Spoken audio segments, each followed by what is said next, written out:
We have reached the part of the podcast going to be talking some horse racing, and with the Pegasus World Cup this weekend, who better to come on than Gino from drf.com. Gino, how you doing today, my man? Doing well, buddy. I'm actually over here in Florida, Hollandale Beach. So I'll be heading out to Gulfstream Park for the Pegasus Day on Saturday this weekend. So looking forward to taking in the action live in person. Those watching on YouTube can see I have my winter cap on. I'm here in Chicago, and we have a frozen tundra. Chills are supposed to drop down to -30. It was like thunder when I got here earlier today on Thursday. It was like 78 degrees, but it was raining. It's like warm and raining, but it's supposed to I think, be done soon. And it's so cold here, like trees would break. But there's also a thing called I think it's called like a snowquake, where it gets like so cold underneath, and there's all that moisture that it's the shakes the ground. Yeah. Wow. So I will say I have never in my life been in weather like you have right now. Never. I've never been anything close to freezing, maybe like just around snow, but never that cold. During the polar vortex, God, that was 2018, 2017. It was colder here than it was in Antarctica. So, I mean, yeah. I'm not made for that, man. I'm a California boy. I am not made for that. Nope. We've been in some stuff, but we're here to talk little Pegasus. For all the listeners who may be new to it, can you give a quick overview of the Pegasus World Cup? What makes it one of the richest and most exciting races of the calendar year? Yeah, years ago, what the Pegasus was it was a race where owners would buy a spot and they'd have to put up money to get into the race, and it was like a winner take all. It shifted a little bit in the last few years in just that it's just a big day of racing where you have the Pegasus World Cup, which is probably top 5 days of the racing year. When you think about the Breeders' Cup, the Triple Crown days, this one is right there with like Travers Day and really, really big days. What ends up happening now, because of the timing of when it is in the year right now, you actually do get some horses that will kind of start the year. Maybe they ran in the Breeders' Cup, they have a couple months off, and then they'll start here, and they'll maybe run in this race. There's a race coming up, the Saudi World Cup, the Dubai World Cup after. So there's some big money races that are positioned at the start of the calendar. And what it does is it gives some of the owners and trainers like a goal. You can have the Breeders' Cup, and then if you want to extend that a little bit, you can have another big race. The Pegasus is worth $3 million for some of the horses to try to aim for. So there's a Pegasus World Cup on the dirt for the boys. There's a Pegasus World Cup turf, and then there's a Pegasus filly and mare turf. So those are the 3 biggest races, but it's 13 races on the card. They have 8 stakes, 7 graded stakes races. I mean, there's an all graded stakes pick 6. There's a mandatory payout in the Rainbow pick 6 on Saturday. All stakes pick 5, all stakes pick 4. I mean, you name it, they got it. It's going to be a massive day. This is the 10th running of the Pegasus World Cup, and it's now a win and you're in. Yep. For the Breeders' Cup Classic. That's huge. How does that designation raise the stakes for this year's event? Because now if you have a plan and your long-term goal for your horse is, I want them to be in the Breeders' Cup at the end of the year, you can try to point for this race to start your season, get that win, and then the rest of the year, you're kind of you don't have to push yourself quite as hard in some of those qualifying races. You know you've already won your spot in the Breeders' Cup Classic. So it's a nice way to kind of get the victory, and then you can kind of dictate the rest of the year based off of what you've done here. It's a really big deal for the Breeders' Cup win and you're in for the Pegasus. And I think we'll see some horses. We'll probably see more horses here with long-term plans. Some of the times the Pegasus would be like the final race for horses that were going to get ready to retire after. But I think that's what they're going to try to do with making it a win and you're in. They're going to try to lure more horses that have big plans for the whole year. So you could see them win the Pegasus and then show up in the Breeders' Cup at the end of the year. Gulfstream Park always puts on a big show on Pegasus Day. I believe you were there last year. What is it like trackside, and why is this such a marquee event? They try to make it more than just like a big Saturday. They want it to be concert, food trucks, pomp and circumstance. They want it to be as close to like the Kentucky Derby and those big days as possible. So they have incredible amounts of money put into like really like fancy up all their rooms. They have a carousel club out there, hosts DJ and everything. They give you a lot of different ways that you can have fun on track in addition to playing the races. You and I, we're more focused on sitting back and making our bets. But for a lot of other people, they want to come out to the track. For them, it's an experience. They're going to make their bets here and there, but they love going, watching the horses, having some drinks, getting all dressed up, dancing around, wearing your fancy hat. And that's what Pegasus Day is become, one of these days of the year that you mark on your calendar, that not only do you want to bet the races, but it's a really fun day to be there. I think last year after the races, they have a big party in the Carousel Club. Shabuzi was out there playing. And I know, look at that. I had some unlimited drinks. There was a pizza food truck. So I was all over the place. I'm not as cool as I used to be, but I was jamming out there. You know, I'm a little more square nowadays as I get older. The morning line favorite is the undefeated Disco Time, trained by Bradley Cox, with Fabian Pratt aboard. That is a jockey change. What stands out most about this horse, and do you see any vulnerabilities despite the perfect record? So he's 5 for 5, but what I will say is I don't really know who the best horse that he has beat is in those 5 races. There might be 8 horses that he's facing on Saturday that are better than any horse he's ever faced in his life. Now, does that mean he won't beat them? No, that doesn't. But he's never faced a horse like Full Serrano. He's never faced a horse like Banishing, Skippy Longstocking, Tapan Street, Captain Cook, White Abario. They're all better than any horse that he's ever faced. That's my main concern with him. He's been brilliant. His last 2 wins have been monster wins.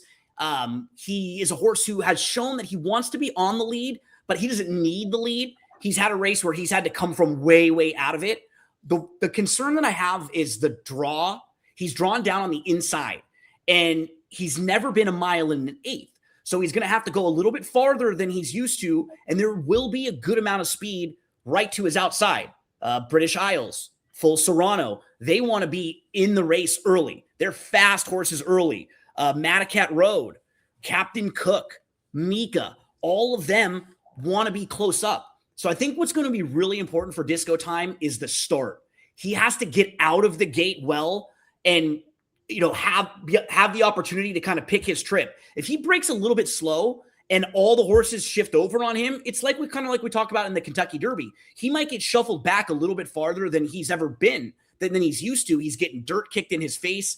That may be the way where he's a little bit vulnerable. The post position, the distance, and the level of competition, they're all new for him, but he's been brilliant. So, you know, you knock him, you poke holes in him because that's our job as gamblers. Yeah. But I do respect him, and I wouldn't throw him out. I have a different horse on top, but I did pick him second.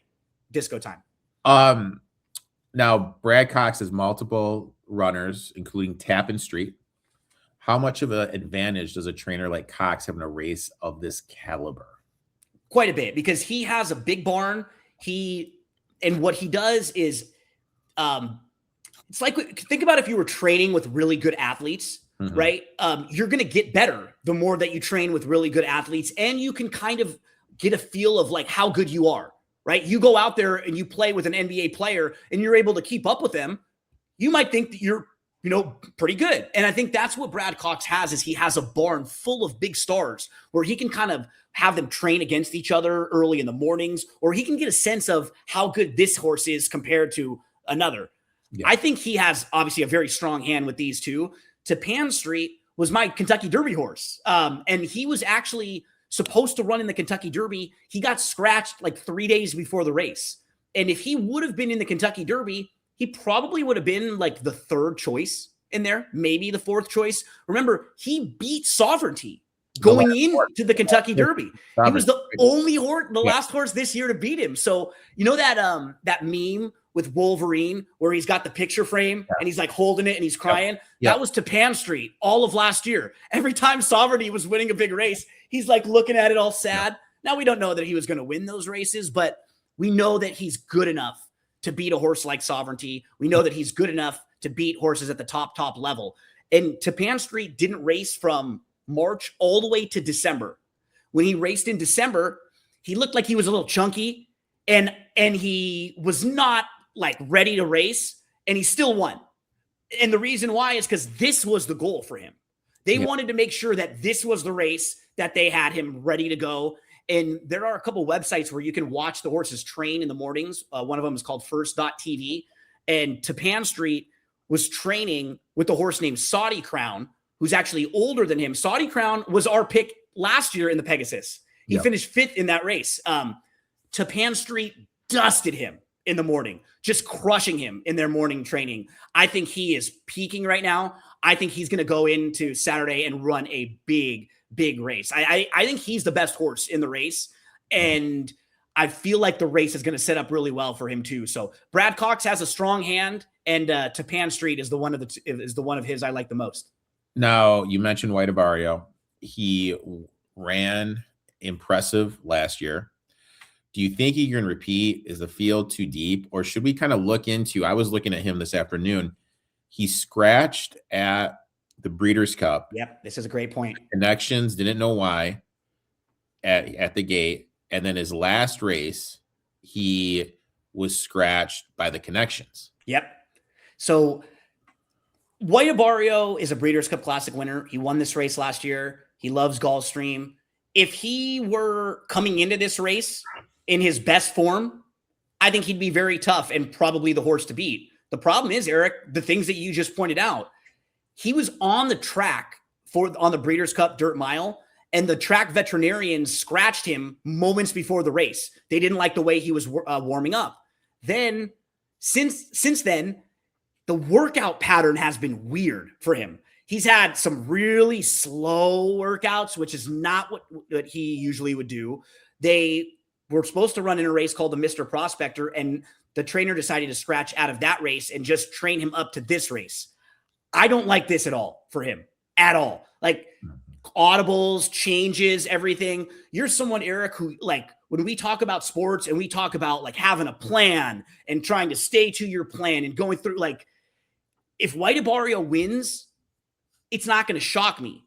The problem is because he's got such a reputation, because people know him, they know the name.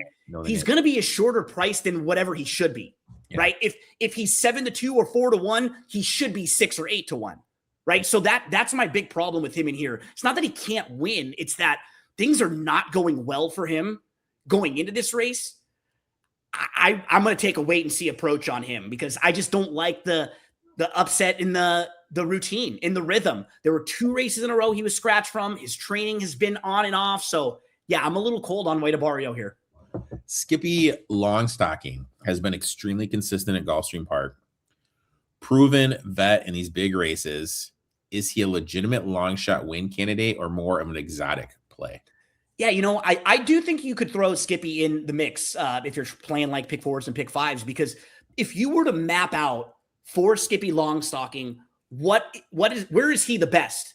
At Gulfstream Park, going 1 1/8.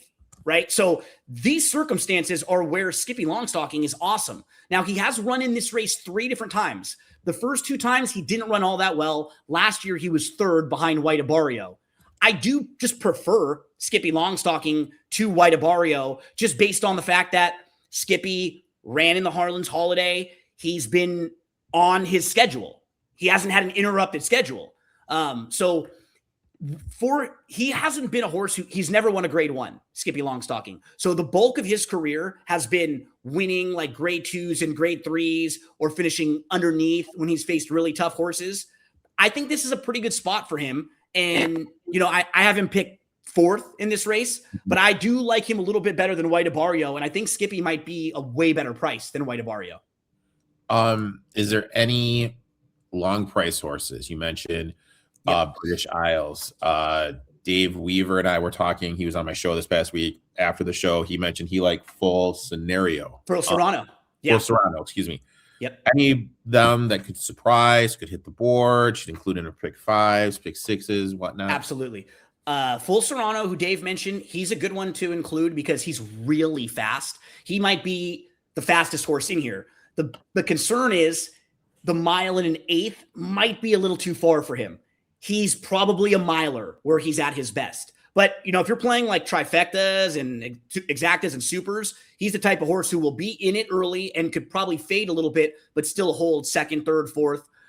If nobody else pushes him, he absolutely could go and win the race.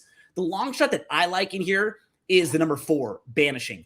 Banishing is 20-1 on the morning line. I think if he's like anything 10 or above, that's a fantastic price. He should be closer to 10 in this race. Eric, what's kind of cool about him, he's like a throwback horse. He's run 13 times in the last calendar year.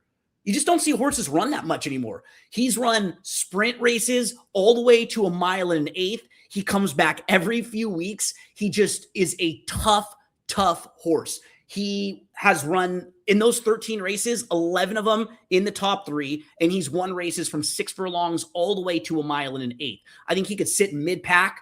I think he could come closing. I feel like it will be a pretty fast early pace in here. Banishing is a fun long shot to include. Hope he can sit mid-pack and pick up some pieces. Next, looking at the post positions and projected pace, how do you see the race unfolding? Is there enough early speed to favor closers? Does this front set up more for a front runner? You're talking about the early speed earlier with how do you see it playing out? Yep. I think it's going to go very fast early. And I think when you just sort of look at a few of these horses, Full Serrano, he's one-dimensional. He has to be on the lead. And I just don't know how far he wants to go. Matticat Road, he is a sprinter stretching out. I mean, he is going to be pushing the pace for sure. You have Mika, who has to go to the lead. Captain Cook, I think he has to go to the lead. So there are a lot of horses who it just seems like their best chance is if they're on the lead or sitting close. Now, everybody can't get that trip. But what happens is 4 or 5 of them all go. And then, a couple of them will get shuffled back. Maybe 1 or 2 gets in some trouble. I'm looking for horses that I think can sit off the pace and close. That's what led me to Pan Street. That's why I think a horse like, Banishing could be finishing and passing some horses late. Skippy Longstocking is another one who we know can sit off and pass horses if need be. So I'm looking more for the horses coming off the pace. I think they'll be going fast early. The Pegasus often features a mix of seasonal, veterans, emerging stars. What type of horse do you think this benefits the most in the mile and an eighth distance over Gulfstream? Yeah, you know what? It's a horse that has a little bit of versatility to them. You don't want to be a stone cold closer. That hurts you at Gulfstream Park if you're a horse that does not have any early speed. So you want to be a horse that can sit more mid-pack and maybe even go more forward if you have to. And if you look at Tapan Street's running lines, he can be a little versatile. He can sit closer if they're going slow. He can go back a little farther if they line up on the lead. So I think he will adapt. And I feel like he's kind of that lightly raced horse, that new face, that up and comer. You've got Skippy Longstocking and White Barrio. They're kind of that old guard right now. And I think the two Brad Cox horses are the 2 new shooters. So it is kind of fun, as you were pointing out. You get that matchup of some of these new faces that hope to have a great 4-year-old season. Disco Time, Tapan Street, they could be awesome 4-year-olds this year. And, does White Barrio or Skippy Longstocking, do they have one big last glory moment, right, in them? And that's what's cool, where you get those old vets versus the young up-and-comers. Who is your top pick to win the Pegasus World Cup International? And what ultimately separated that horse from the rest of the field? Why did you go in that direction, basically? Tapan Street, for me, is the one. I've been waiting for him to come back for a while, and everything sets up perfectly for him. He returned to the races after a long time off. He got his nice race out of the way to shake off some of the rust.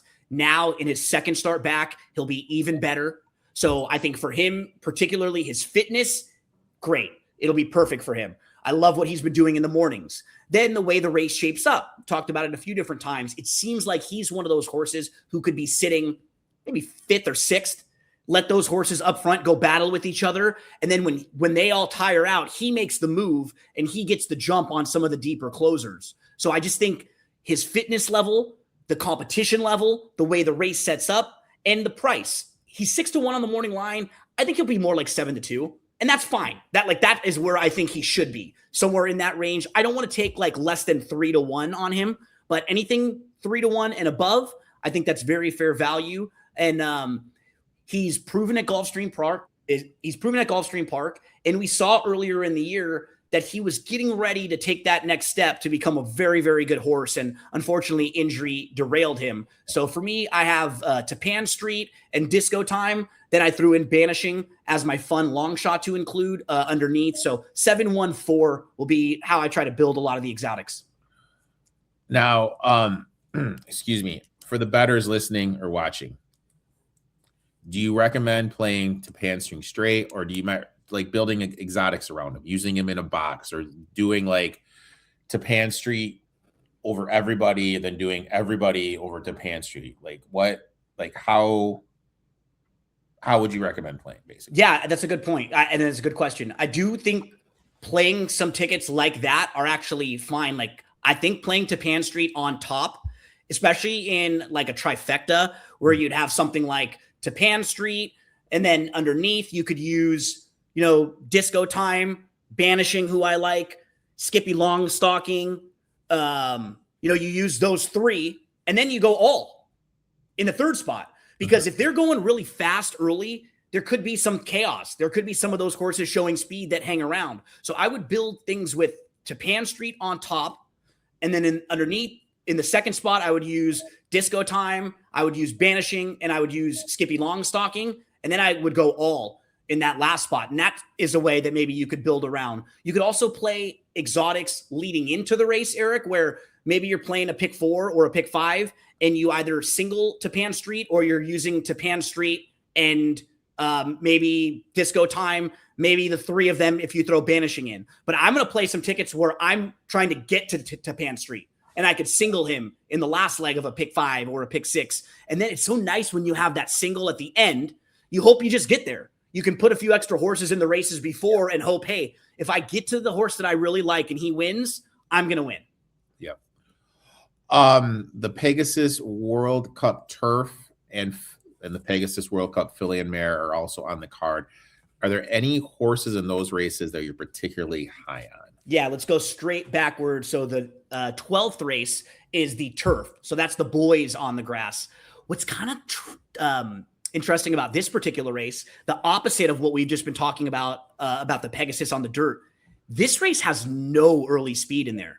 It does look like the number 8 Cabo Spirit is the controlling speed. I know this horse from Southern California. He can get out front and get loose and win a race just like this. If you're playing a late pick 4, pick 5, a late double, anything, throw the 8 on your ticket along with the 2. The 2 is very, very solid program trading. I respect the heck out of him.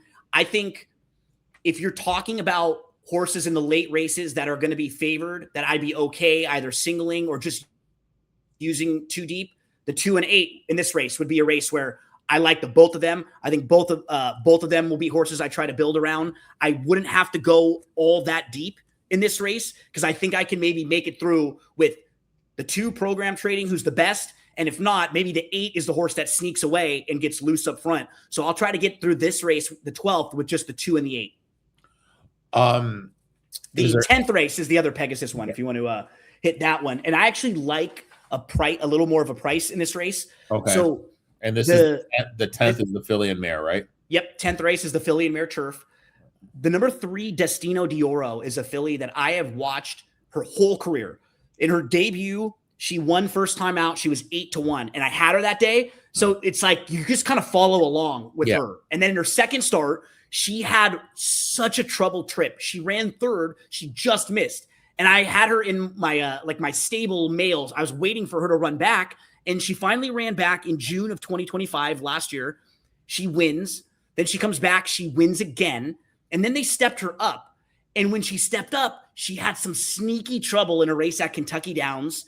And she came back in another race at Keeneland, and she just didn't run well.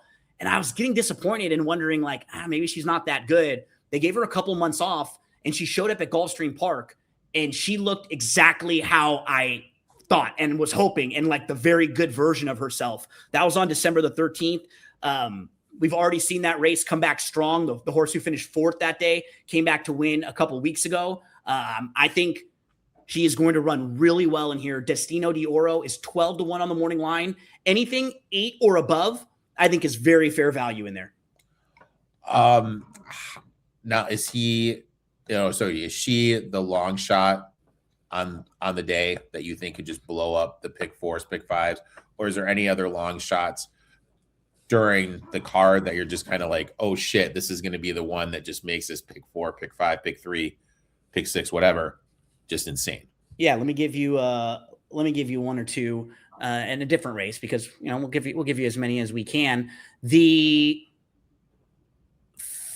5th race, so a little earlier on the card, is the Christophe Clement. It's going to be named for the trainer who just passed away earlier this year. And in this particular race, the 4 no-show Sammy Joe is going to take a lot of money. He's 9-5 on the morning line. Fionn, she's going to take a lot of money too. She's 5-2 on the morning line. I respect the both of them, but I like another horse a little bit more who's a better price. That's the 2 Alluring Angel, who is 8-1. And it's in a field where she actually might be like 10 or 12-1. Because the money may come in on no-show Sammy Joe and Fionn a little bit more. So even though she's 8-1, she might play like a longer shot in that race if she wins. There is no speed in that race, and she's one of a few who can go to the front end. She got pushed way too fast in her last start. So I think Alluring Angel in the 5th race, really interesting horse that you want to use. The 8th race, I'll give you one more. That is going to be a race where a lot of money comes in on the 1 Life and Times, who is 8-5 on the morning line. A bunch of money is going to come in on the 6 Knightsbridge, who is 6-5 on the morning line. I think the 5 Tour Player, who is 20-1, is kind of interesting. This horse has won 3 races in a row. And if you think about the way the race shapes up, the 2 favorites are both really fast early. They may push each other. And if they push each other, it's going to set up for a Tour Player or a horse to come from off the pace. Tour Player is 20-1. Make sure to throw that one into some of your wagers. Also, last 2 questions. How does this set the tone for the racing season, like as a whole? The Pegasus World Cup day. What it does is you get to see who kind of is the leaders of the divisions to start the year, right? Winners of these races are the horses that you kind of got as the top of the division, the horses that you're chasing all throughout the year. Because what the Pegasus World Cup is a race that those horses will run in the Breeders' Cup Classic. The Pegasus World Cup Turf, those races will be horses. Those horses will be running in the Breeders' Cup Mile or the Breeders' Cup Turf. So what you do is it's kind of like a track meet. You'll get to see all of these different divisions, the horses that run the sprinters, the long distance horses, the fillies, the colts. Who's at the top of each of these divisions right now? Sort of a fun way to start the season. And now you can say, okay, they're towards the top of the division. Like, who's going to be chasing them the rest of the year? You get to see where everybody stacks up at this point. And there's always a couple of horses early in the card. Owners and trainers, they know this is a big day. They know everyone's watching. So sometimes they'll let some of their really good horses, like young horses that haven't run a whole lot yet, you might see them in the early races on the card. So don't be shocked if in like race 2, you see a really nice maiden horse, or in race number 1, we see a horse that looks really impressive, because it'll be a starting point for them into bigger and better races throughout the year. Finally, what is your boldest prediction for the race card? Do we see a track record, a major upset, or something else truly memorable? I think we're going to see a big race from Tapan Street. And I think what I think the headline is going to be is, after the race, people are going to be asking, would Tapan Street been a Kentucky Derby winner last year? Would this horse have been a horse that could have won the races that Sovereignty won? And I think we're going to get that kind of a performance from him. So I think like those Monday morning or Sunday morning headlines will be, Tapan Street, could he, the Triple Crown winner that maybe was, or something like that, the woulda, coulda, shoulda for him. I think it's going to be a big coming out party for him. I've been waiting for him to just be able to get back to the races. And it's one thing when horses, get their chances and they lose, but just like any athlete, it's a bummer when there's the injuries take them out. So I'm glad that he has an opportunity to get back and kind of show what I think he really is. So expecting a big one from Tapan Street on Saturday. Gino, I'd like to thank you for taking time out of your day, coming on, talking a little Pegasus World Cup. Why don't you tell everyone where they can find you on social media, my friend? Yeah, check me out. It's me, Gino B, on Twitter. But a lot of the time, I'm doing the Daily Racing Form social media stuff. So if you follow us at Daily Racing Form on Twitter, we're on Facebook, Instagram, all over the place. And we'll be out on track all throughout the day on Saturday, trying to give you as much information as we can to help you out, make some money. Make sure to give that man a follow, give DRF a follow, and best of luck in your bets. And we'll talk soon, my friend. Good luck, everyone. Thanks so much.